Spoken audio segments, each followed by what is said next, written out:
Lan, kaway-kaway anay, Lan. Lun, kaway-kaway anay. Ayan. So guys, good morning na naman sa inyo. Andito tayo ngayon sa Cheras Hotel dito sa Masbate City. Yan. Guys, ito yung hotel na napakaganda dito sa Masbate City. Kung naalala nyo guys, pumunta dito si Ivana Alawi. Dito siya nag-check-in guys. Yan. At syempre, andito yung aking kapatid at yung kanyang boyfriend. Yan, na taga Sweden. Ito, guys, napasama tayo dito. Naghahanap kasi sila ng room. Room 01, room 02, room 03. Yan. Yan. Nahilo na ako guys, kakahanap ng room nila. Ayan. Kaya, ito, naisip ko na pumunta dito sa Cheras Hotel. And then, binidyoan na rin natin para ma-share ko sa inyo. Yan. Bali ito guys yung nasa loob niya. Yan. Ang ganda dito guys. Ang ganda dito. Kaya lang, syempre, pag maganda, maganda rin yung presyo. Medyo may kamahalan din dito guys. Pero maganda yung area niya. Ayan. Ayan o. Mababait din ang mga empleyado dito guys. Pagpasok pa lang namin, nasabi sa amin, good morning ma'am, good morning sir. Yan. Welcome to Cheras Hotel. Astig. Yan. So pasensya na kayo guys ha. Medyo pause tayo kasi hanggang ngayon hindi pa rin nakakabalik yung ating boses. At ang kagandahan dito guys, dito sa Cheras Hotel, marami silang malalaking isda na inaalagaan dito. Dito yan guys, oh, ayan oh. Kita nyo? Yan. Hindi masyado maaninag sa camera guys, pero pag pumunta kayo dito, mapapawaw kayo. Ang lalaki ng lalapo-lapo dito guys. Yan. Kaya lang hindi pwede bingwitin kasi nga inaalagaan nila dito. Yan. Ayan guys, may mga room sila dyan.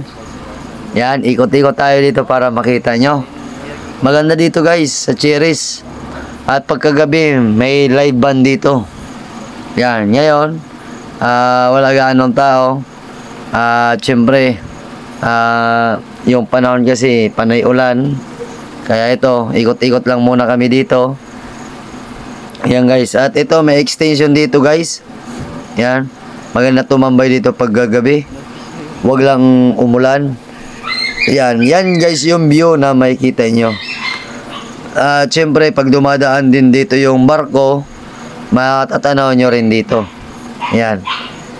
Yan. Yung kasama natin, yung aking kapatid, si Margie, at yung kanyang boyfriend, si Ampos, na taga Sweden. Yan. Nakadalaw sa ating lugar guys. Yung puti. Si puti nakadalaw dito sa ating lugar. Yan. Ganda dito guys. Yan. Yung tapat natin dyan oh. Yan guys yung Ticao Island. Yan. Low tide ngayon. Yan. Kita nyo naman. Yan. Pwede kayo dito maligo kung gusto nyo habang naka-check-in kayo. Ayan. At yung room pala dito guys, nasa 4,000 mahigit. Pero sulit din yung yung bayad nyo rito kasi nga maganda yung area at yung room, ang ganda ng room dito guys. Nga lang hindi natin na-videoan yung room kasi nga nabisi ako kagala dito. Ayan. Yan, ang lalaki guys ng isda dito. Ayan o, kita nyo? Yan, ang lalaki niya sa personal guys. Punta kayo dito, makita nyo. Yan, at yung gusto nyo mamingwit, magpaalam kayo sa may-ari. Ang laki dito.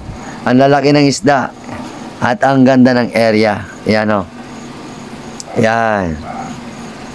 Ang ganda dito guys. Nga lang yung madalang yung tao. And, meron naman mga tao, kaya lang naka-check-in sila. Yan. So, sa labas, madalang yung tao. Yan.